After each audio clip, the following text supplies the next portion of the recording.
hope that you are ready to dive into the topics that are centered around open access publishing. So for this morning, we are honored to have two esteemed presenters. First, we have Katie Crosser from Edward Elgar Publishing, who will introduce us to open access as it applies to academic books and book chapters. Following Katie, Dr. Han, Journal Development Deputy Director at World Scientific, will present on World Scientific Open Access Initiatives. Dr. Han will highlight the benefits of open access for authors, institutions, and the global community. Thank you so much, Katie and Dr. Han, for sharing your expertise and insights with us this morning. So let's get started. Over to you, Katie. Thank you, Ivy. Thank you very much for having me here today. I'm delighted to be here to talk a little bit about open access book publishing generally, and also what we do at Edward Elgar as well. Just to quickly run through the agenda, I'll give a quick introduction to us as a publishing company and a little bit of background about open access, its history and development. I'll then run through the various open access options that we offer, which I think would be similar to many other book publishers in academic publishing.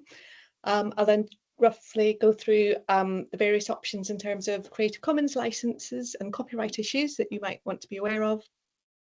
Compare the process of publishing in a conventional way compared to open access, leading on to the benefits of publishing open access, and then some practical information about our book publishing charges and article publishing charge, along with invoicing and VAT.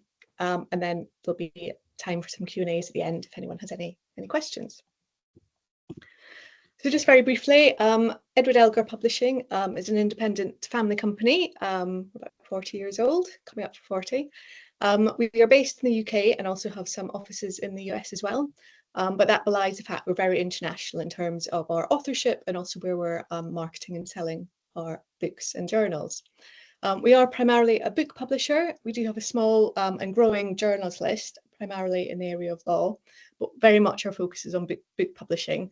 And this gives you a little bit of an indication of our size. I'd say we're a mid-size academic publishing company. And we're publishing currently just over 600 books a year.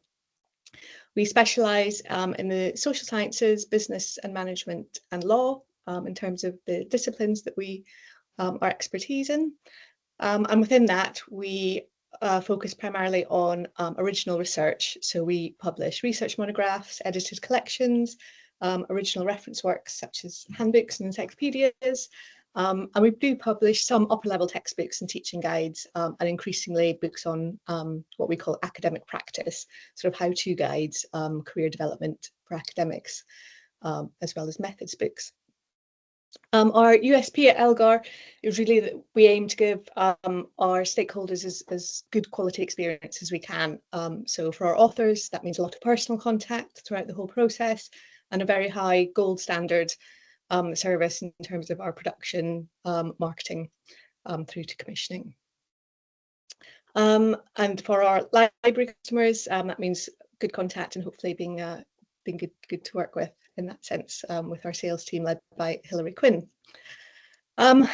We also are very much embedded within the publishing ecosphere, and we participate in programs such as the UN Sustainable Development Goals Publishing Compact, which we were one of the first to sign up to, and various other industry initiatives.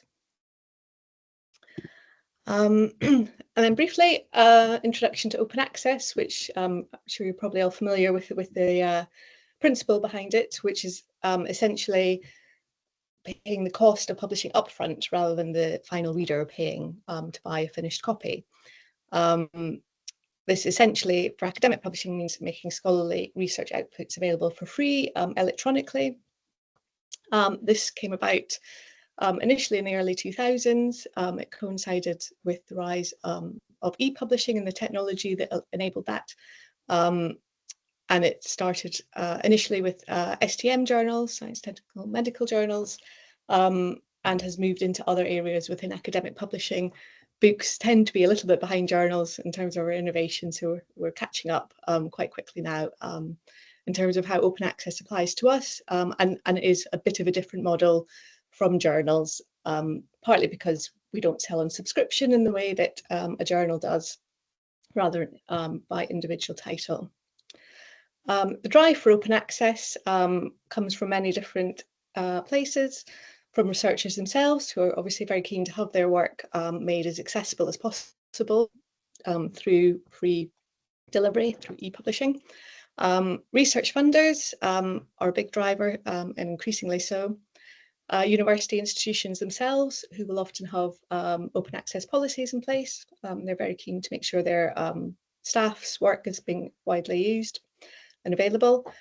Government policy, different countries have approached open access in different ways. In Europe in particular has really spearheaded this, but also I know in South Africa as well, it's a very strong push from government on open access.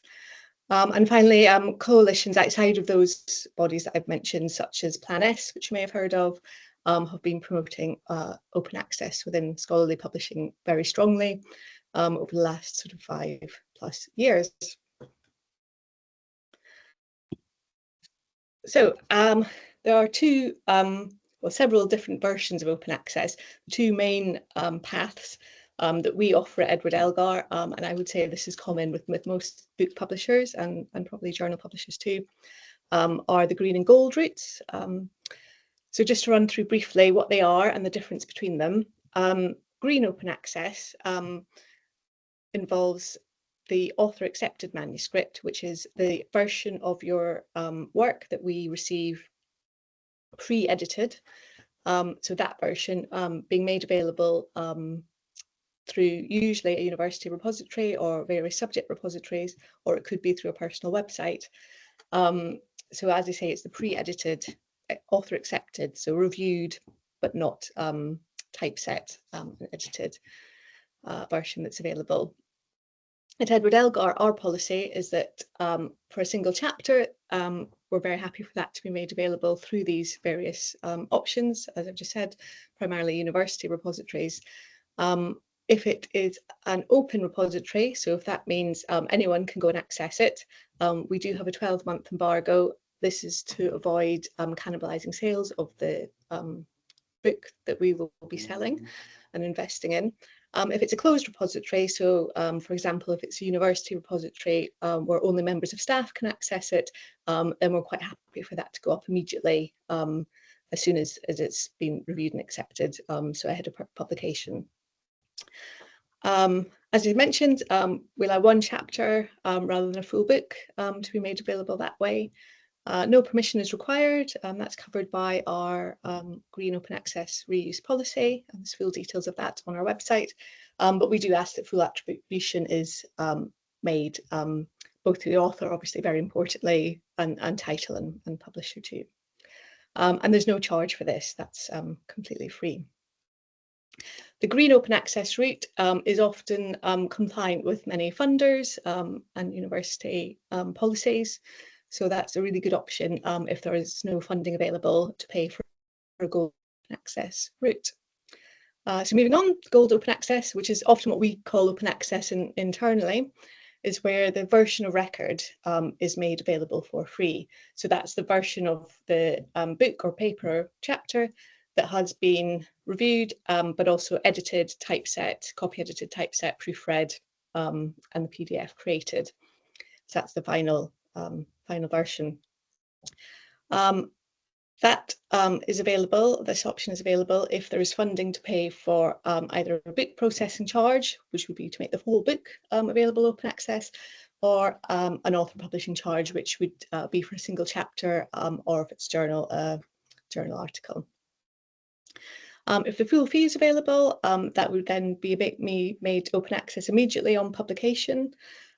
We also offer the option of a delayed open access, so a 50% reduction in the fee, and then the material becomes open access 24 months after publication. If the gold open access route is taken, the material is available through our platform, Elgar Online.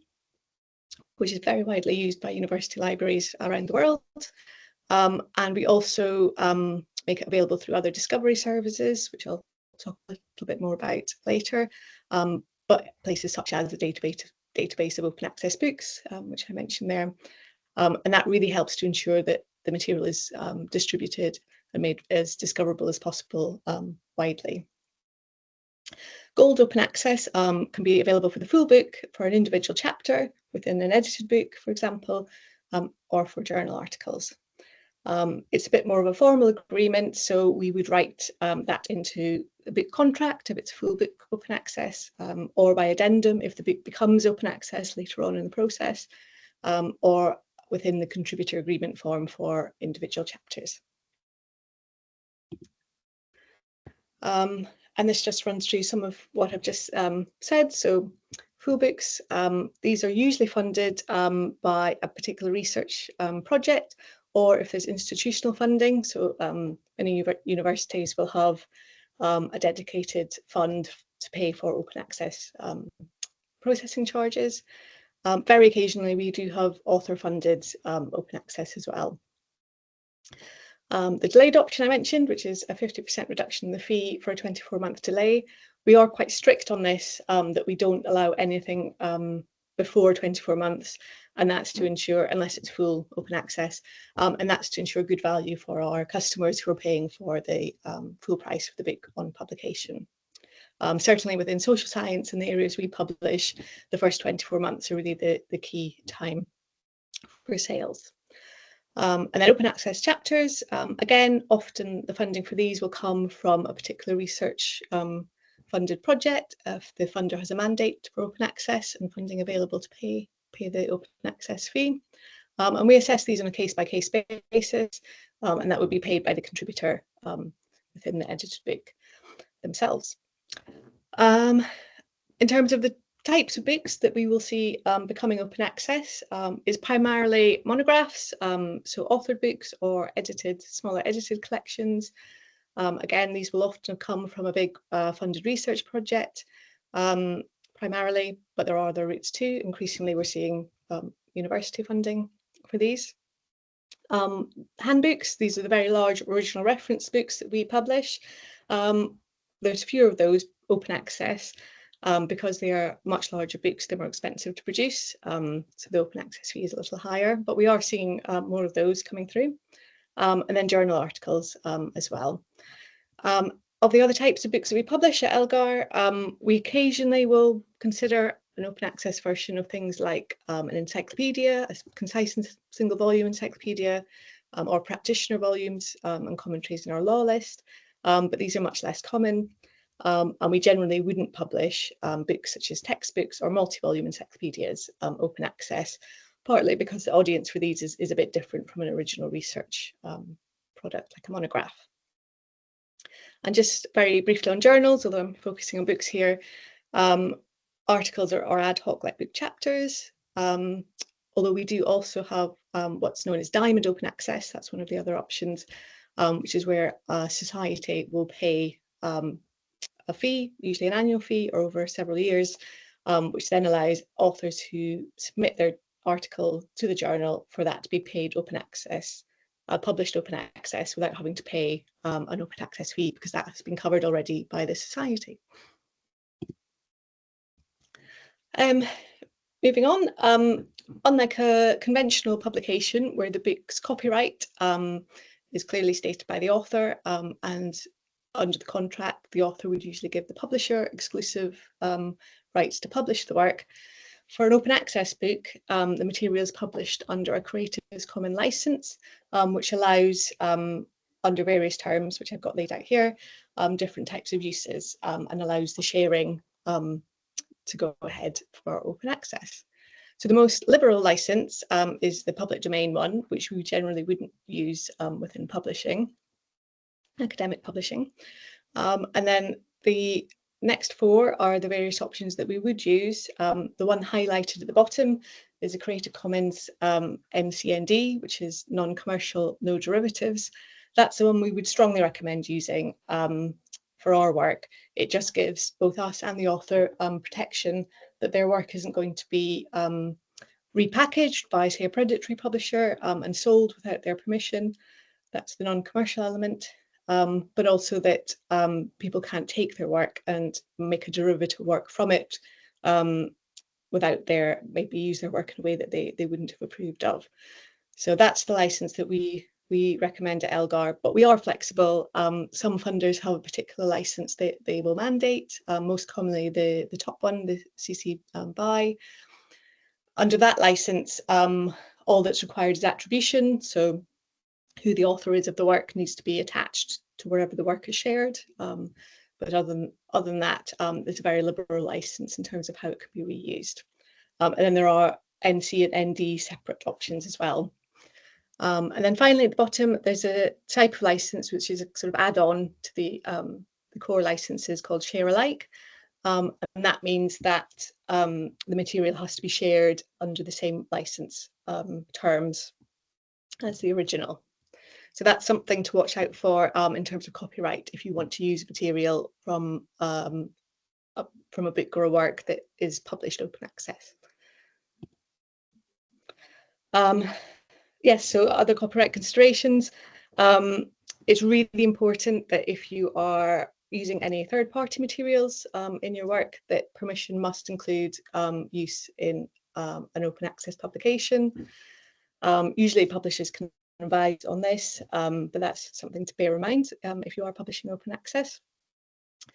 And then, as I say, if it's if you're reusing material from a book, article or chapter that has been published open access, you need to be carefully check the license terms that material was published under and make sure that you're complying with those. The share alike is can be the most problematic one, so I would watch out for that.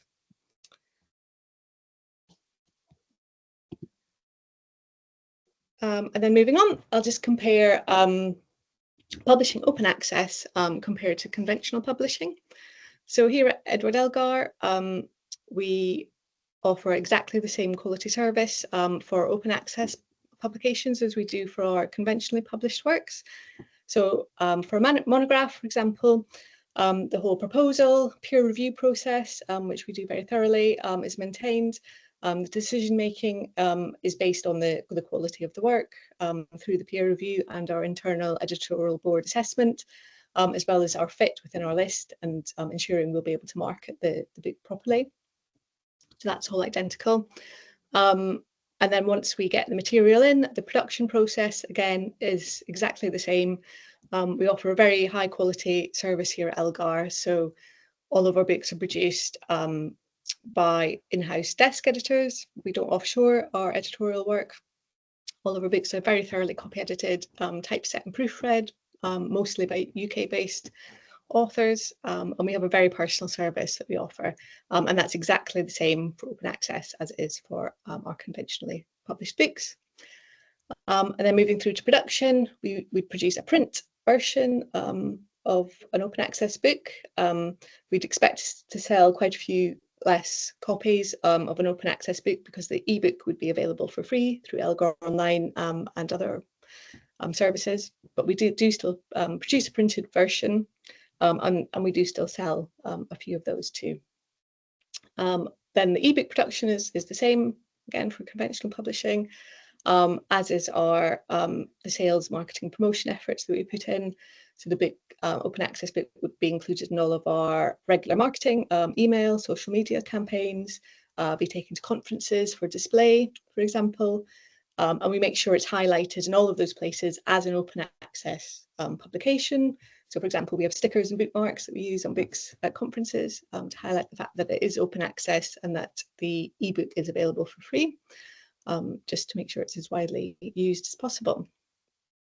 And then the print book version of an open access book is exactly the same in terms of our distribution globally. And then importantly, metadata discovery, which is increasingly important throughout the industry. That's, again, the same in terms of where we're feeding information about our books. With open access, there is the enhanced online discovery and free access as well. So that's really the key difference and benefit of open access publishing. So the benefits open access publishing offers, primarily it's to maximise the reach and impact of the research. The main impetus behind the open access movement was that publicly funded research should be publicly available to have the most impact that it possibly can. So that's really the primary benefit. It means more views and citations on average for work that is published open access because of that much more accessibly available ebook or e-chapter, if it's a chapter open access. It's particularly relevant for topics in the areas we work in, for example, in social science, that have a wide public interest, or if they're targeting non-academic audiences. So if there's a bit of a policymaker crossover, for example, or NGO crossover, open access is a really good way of making sure the work gets to those audiences out with the academic publishing sort of ecosphere. It's also very helpful for research relevant to developing countries because the work is then much more widely available. And also for organisations such as public bodies or IGOs that have a very strong public service mandate as well. And finally, it also means it will comply with research funder mandates, which we're increasingly seeing across the globe, as well as institutional, for example, university policies, or within national research assessment exercises. So, for example, in the UK, we have the REF, which currently the journal articles need to be published open access. They were planning on making books a requirement for books to be open access before they could be considered within this research assessment exercise, but that's now being delayed until the next cycle.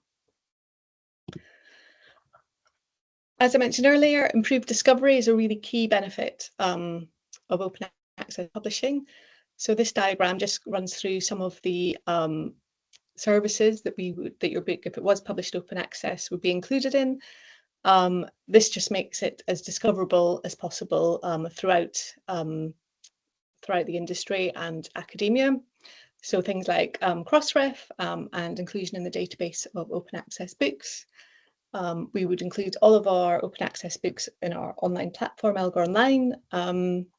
There's no charge for the book, obviously, but it does mean automatic inclusion in library catalogues, which again helps its visibility when people are searching and doing literature reviews.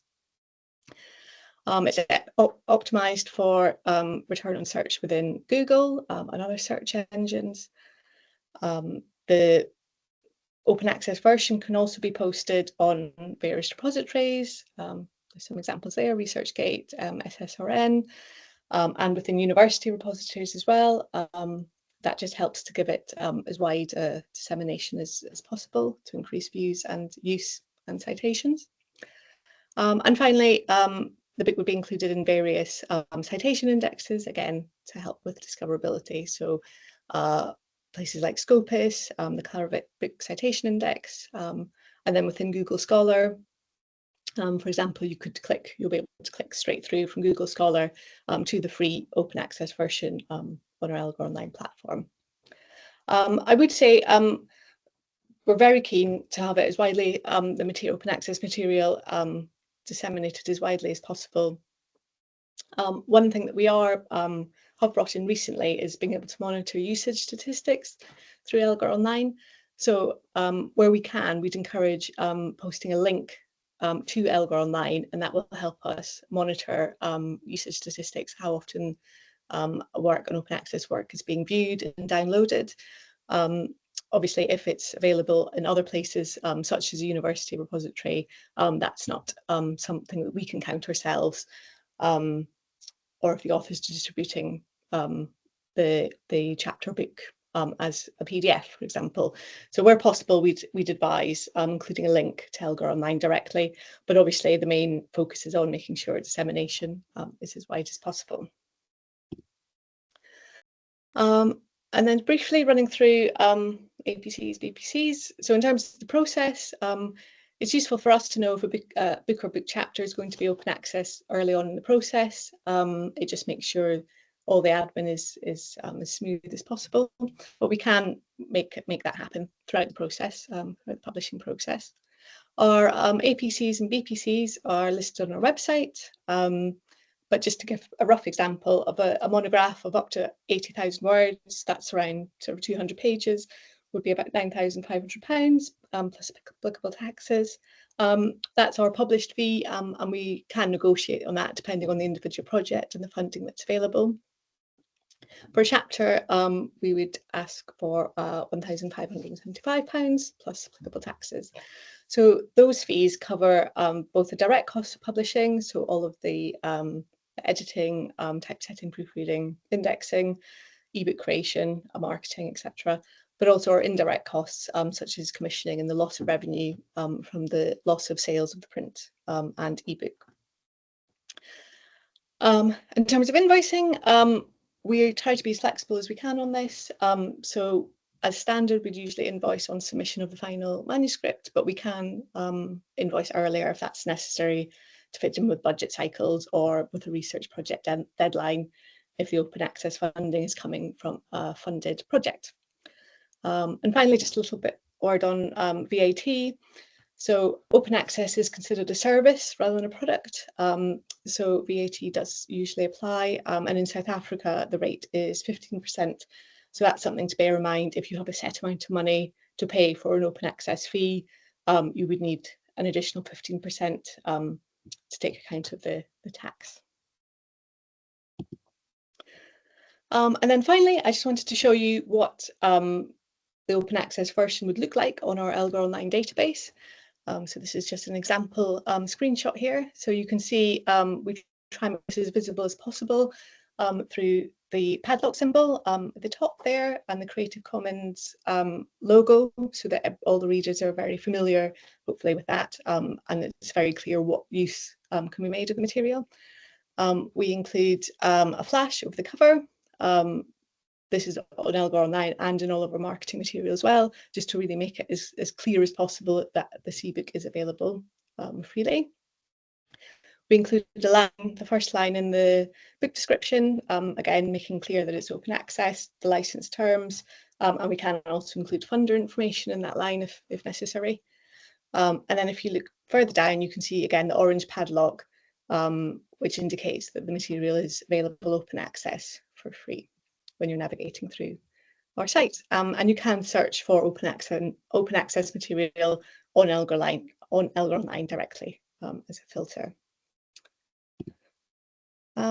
Yes, that's the summary. Hope you found that useful. And do let me know if there's any questions.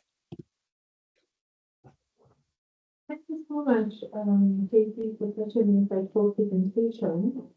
Colleagues that are on the call, you're more than welcome to put your questions in the chat as we are about to go into the presentation. So Katie can get to your question later. You can also raise your hands. We will gladly give you an opportunity to talk to her. But just from my side, I got particularly interested when you spoke about article processing charges or book processing charges. I just went through what we call the transformative agreement that we have with the South African National Library and Information Consortium. And I just wanted to confirm if Edward, your publishing house is part of those transformative agreements with our consortium. I think my understanding is that more focused on journal article publishing. I think we probably aren't. We do publish some journals, but they're very. We have maybe about a dozen or so on our law list, so it's relatively small scale. Okay. At Edward Elgar, and as I say, we focus primarily on book publishing, and I think that coalition is focused more on journal publishing, which is my understanding. So. Oh, okay, that explains it. Not yet. Okay, we have also put a comment on the chat. Thank you so much. May I suggest that we give Dr. Khan an opportunity to present, and if there are questions for you, we can come back to the conversation later. Thank you so much, Dr. Han. Over to you.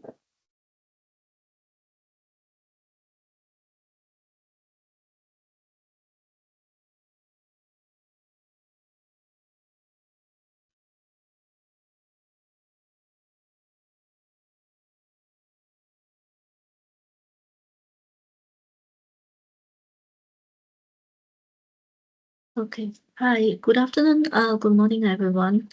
Today I'm going to talk about how exploring open access initiatives at World Scientific Publishing. Um, so let me give a brief introduction of our company.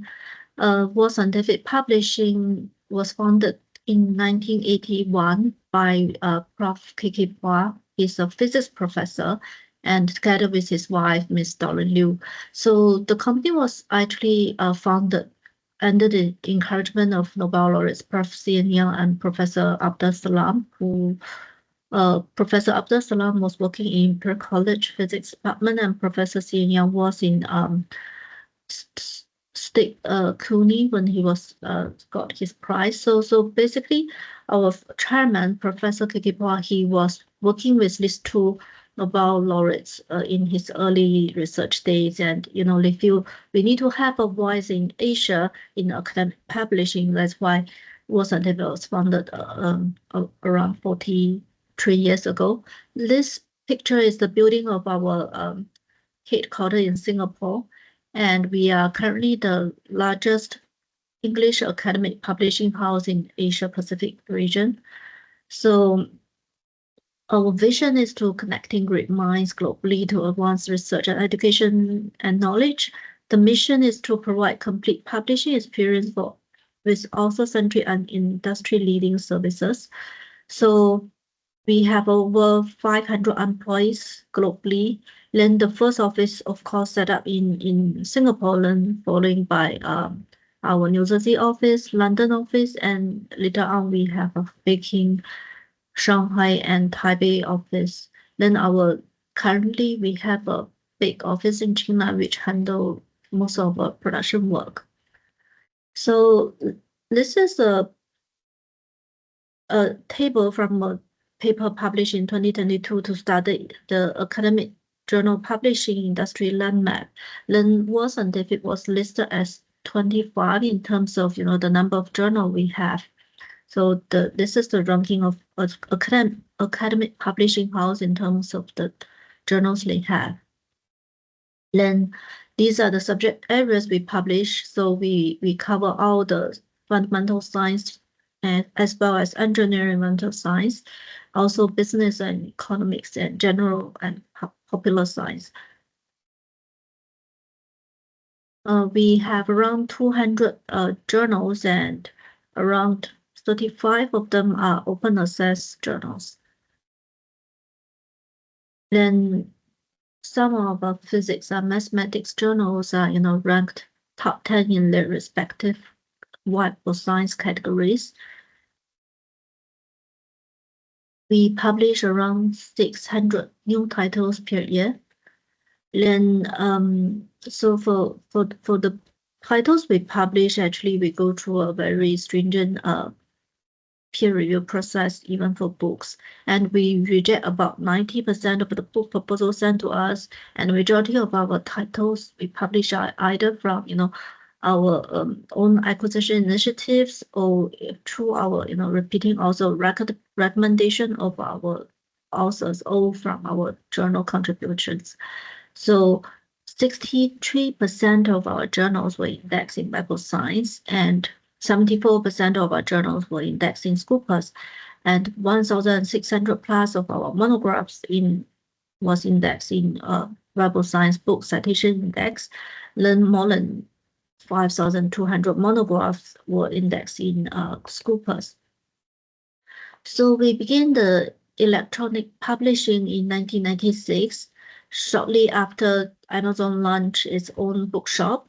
And we have over 12,000 ebooks available through the major aggregators like EBSCO, ProQuest, Amazon Kindle, Kobo, Apple iBook, and index like BCI, CPCI. So initiated e-textbook program in 2018. So our digital contents are accessible to more than 45,000 universities, libraries, and organizations worldwide, and usage was boosted by collaborating diverse search and discovery partners.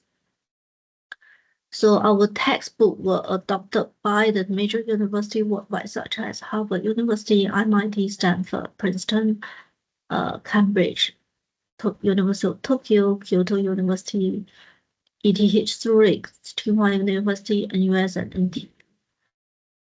Then our books have been translated to over 30 languages. So we do handle the translation rights for our authors as and when it's needed, and we try to sell our English book, translate them into other languages to help the author to reach to more audience. And started in 1991, we collaborate with World Nobel Foundation to publish all the Nobel lectures since 1901 exclusively, and we cover all the Nobel subjects from physics to medicine to econ, and we also publish the few medalist lectures. This is equivalent of Nobel Prize in mathematics. We also publish the Wolf Prize series, as well as the Einstein Memorial Lectures. This is co-published with the Israel Academy of Science and Humanities. We also publish the Shawn Prize Memorial Series. So these are the, just a brief mention of some of the notable authors we worked with in recent years who got the Nobel Prize. For example, we also have journals, with, for example, this journal, Molecular Frontiers Journal. There are 8 Nobel laureates, drawing down the board. And these are our long-term collaborators who received the Nobel Prize, throughout the year. And for this year, we also have physics Nobel laureate contributor in our books. Actually, this book was edited by 2021 Nobel laureate professor in physics, Professor. Then we also have Nobel laureates in chemistry and econ science. Now let's move on to open access. So open access is read by everyone for free forever. Well, open access is free for readers, but it's not free for authors. So because publishing costs money and someone has to cover the cost, that's why we have the article processing charge or book processing charge. Sometimes it's covered by society or institution. Sometimes it covers by the author through their own research fundings. And the definition of open access, open access includes peer-reviewed publications, open research data repository, and open research workflow and collaboration tools, and open science policies and mandates. So this one, maybe I don't go through because it's covered by Katie early on. So it's just, different kind of licensing for open access and, what it means. And these are the, list down what are the difference between, hybrid, green open access, gold open access, bronze open access, and platinum open access. So it's so maybe I would like to highlight, nowadays, platinum open access is getting more popular in certain countries. That means, the institution actually cover the publication fee, not the authors. And this is a figure actually from Spring Nature research. It shows that open access gives a citation advantage to authors. When you choose to publish open access, you have 4 times more download for your articles and 1.6 times more citations and 2.5 times more allometric attentions on social media, on mentions, on platforms. So, so for World Scientific, we publish, both open access books and open access journal articles. Even for hybrid journal, it's possible to opt for open access. So for our open access books, we have you can find the information on our website, and we have the also guideline. You still need to go through the same, book review process as our non-OA books. Then, you can submit the book proposal to our email account, opennccess@wsd.com. Then we still, implement the same peer review process for the book proposal, and we provide anonymized feedback from our reviewers on your book proposal to further improve the quality of your book. And we provide DRM-free PDF files for your book, and there'll be immediate access to your book, free to download upon publication online. And the license we recommend is CC BY and NC, but of course, the author has the option to choose the open access license they prefer. Then for marketing and promotion of open access books, we endorse eco marketing for open access titles, which includes journal reviews, direct marketing, online promotion, and conference promotion. It will be listed in our World Scientific ebook collections, so at no cost to library or customer, but they will be included because we a lot of university library and institutions have subscribed to our whole book ebook collection. So all the open access book will be added on to this ebook collection for free, and we will have free mark record for library cataloging and print edition available for purchase. So, and also we if anyone want to purchase a print version, we'll pay also royalty accordingly. We also have global distribution partners such as Amazon, Baker Taylor, Gartners, and to help us distribute our titles. And our ebook open access book will be archived with long-term access and preservation. We publish basically in monographs and edited volumes for open access. Of course, other type of books also welcome, like MRW or textbook or study guide. Then open access publication fee is case by case, depends on the subject length and type. So you feel free to send us a message to discuss the detail. Then our open access books will be submitted for indexing for Web of Science BCI Book Citation Index, and DOI register for citation link Crossref. Then we will be cataloged with Library of Congress and OCLC WordCat. Then metadata shared with EBSCO someone. So index in specialized database such as NASA, ADS, for those related subject titles, and also the mainstream search engine indexing such as Google, Baidu, we will also cover.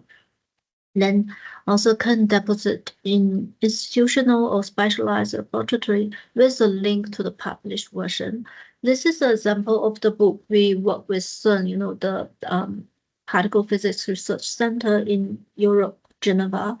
So actually we have a lot of collaboration with CERN and plan as to convert our peers published book into an open access book, and also they publish new titles with us in open access. So the print version is still available and sellable on our website, whereas the e-content is free access.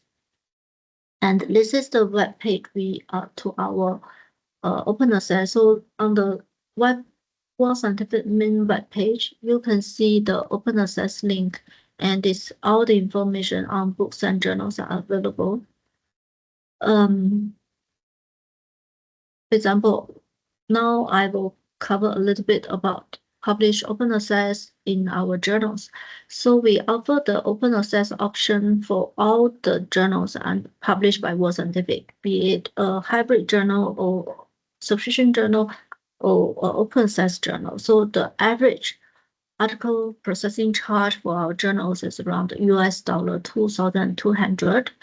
Then where can you get the funding to support your OA publication? So OA funds by your home university or your research funding, or the university may have a written publish agreement with publishers. Or so to read our OA publishing, policy for journals, you can go to our website for more information. Then some of our open access journals are listed here. Then you can also go to the link for the full version. So here are some of the very helpful reading material which I would like to recommend to those who need to write scientific writing, but your mother tongue is not English. So these are some of the books we publish to help with scientific writing, especially for those non-English speaking researchers. And these are additional information resources for either book or journal publishing related to open science or open science. And yeah, thank you very much. That's all for my presentation. Thank you so much, Dr. Ham, for that insightful presentation. We really appreciate it. So we are going to go into questions. And may I ask that maybe starting with you now that you just finished presenting,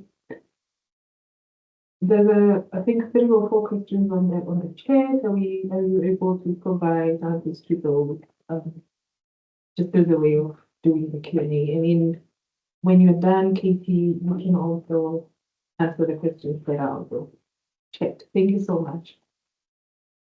Katie, you want to go first? Oh, Katie would go first. Okay, perfect. Yes, sorry, my internet's not very secure at the moment. Could you just repeat that? I saw there were some questions in the chat. Yes, there are a few questions in the chat. So I think that they are all addressed to the both of you. So if you could provide us with the answers to the questions that are there. Yep, certainly. Able to get to them. So, sorry, the chat's disappeared. Oh, okay. So I can remember the questions. I think the first one was about strategy. Is that right, for researchers and universities around open access? It's a really good question. I think the main thing, what we're seeing mostly, and Dr. Han may have the same experience with World Scientific, is most open access fees funding is coming from funded research projects. There are also university institutional funds as well. Those vary. I think at the University of Johannesburg, I think it's on a faculty basis, from what I understand, who have funding they can allocate at that level. But the majority we're seeing are from funded research projects. So I guess my advice would be when you're making an application for research funding, to build in, if you can, an allocation for open access publishing within that.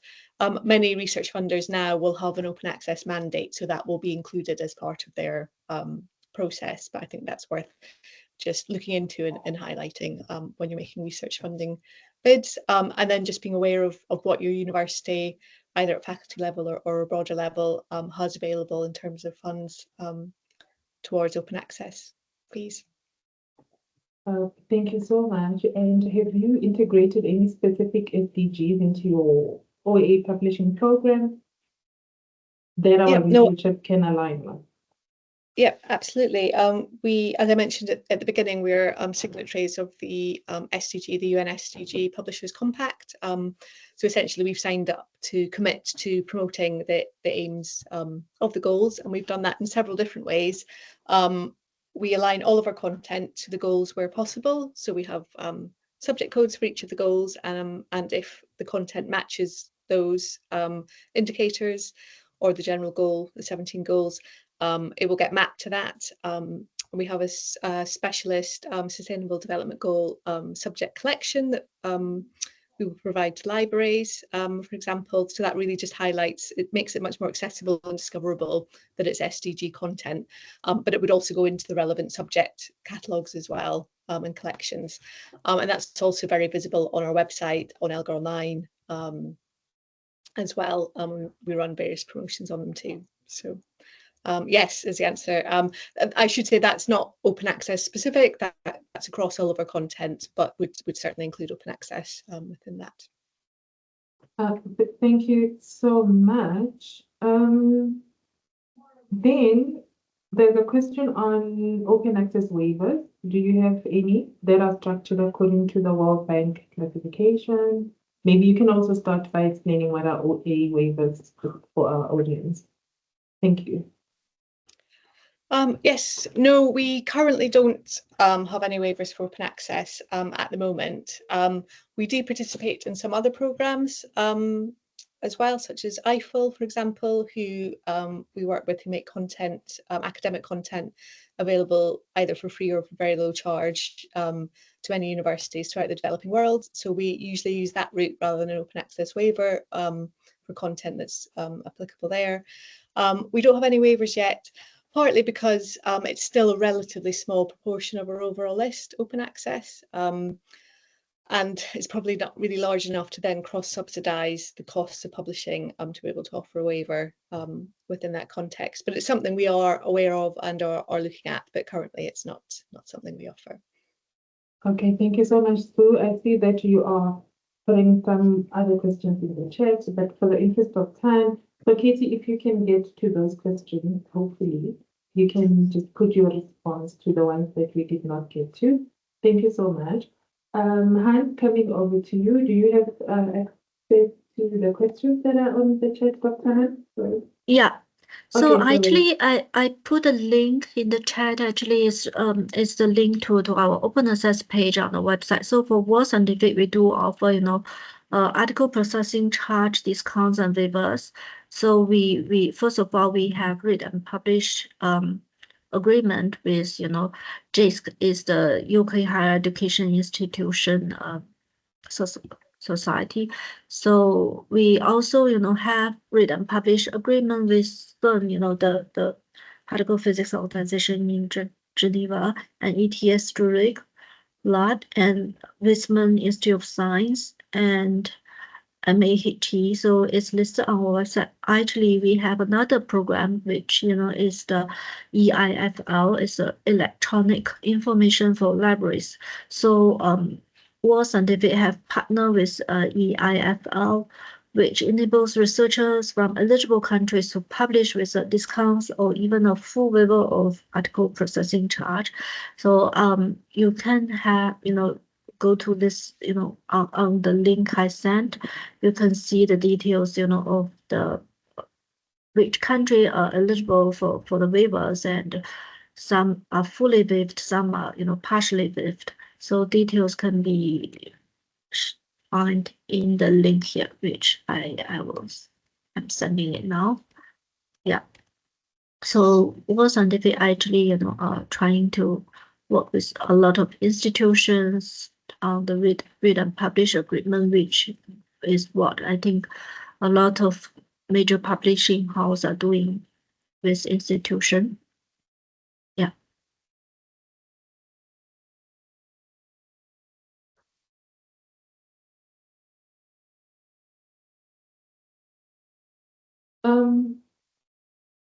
Well, OA, okay. yeah, sorry, OA title list, yeah, it's in the link, if you scroll down the World Scientific open access page, it lists out all the 25 open access journals, of our journal. So it's all in the link I sent over. Well, thank you so much, Katie and Dr. Han. This was a very insightful session. As you know, this month has been an incredible month through which we look at open access publication and so forth. So you have really contributed significantly to the conversations that we have been having for this month and for this week. And I do think that our audience got the most from this conversation. So as Blue was just also mentioning on the chat that perhaps it would be a good idea to share some of the open access titles that we have with us so that we can further distribute to those to our faculties. So maybe we can do that after the fall. I do not really see any hands that are raised or new questions except for the ones that were there. So for the interest of time, I do think that we should end the session. And once again, Katie and Dr. Han, thank you so much for really taking the time to talk to us. We really appreciate it. And I hope that we can do this again in the future. Thank you Thank you. so much. Have a lovely day for that. Thank you everyone for attending. Thank you. So for those who haven't filled the register, please just do so. I see people are going out quickly.